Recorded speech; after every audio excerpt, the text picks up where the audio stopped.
পূর্বচন্দ্রা BPL মাঠের আয়তন 3.5 একরের মতো। এই ক্লাবটা তৈরি হয়েছে একটা স্বপ্ন নিয়ে। সেই স্বপ্নটা হলো মাদক মুক্ত, সন্ত্রাস মুক্ত, সভ্য এবং সুশীল সমাজ গড়ে তোলার জন্য ক্লাবটি সৃষ্টি হয়েছে। এই ক্লাব থেকে মানুষ যেন শিক্ষা গ্রহণ করতে পারে, এই জন্যে একাডেমি, একটি স্পোর্টস একাডেমিও গঠন করা হয়েছে। সেখানে মানুষকে বিভিন্ন ধরনের খেলা শিক্ষা এবং প্রশিক্ষণ দেওয়া হবে। এর চাইতে সবচেয়ে সহজ কথা, ক্যান্সার হইলে মানুষের চিকিৎসা করা যায় 2-4 বছর, কিন্তু কেউ যদি পানিতে পড়ে যায় তার আর চিকিৎসা নেই, তাৎক্ষণিক মুহূর্তে তার মৃত্যু হয়।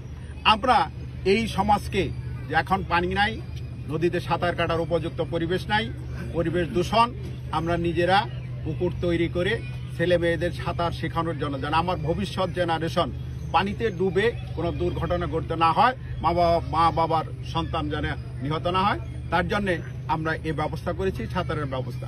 এরপরে আসুন ক্যাপ্টেনিস বিপিএল। প্রথমে শুরু হয়েছিল ঘরের থেকে।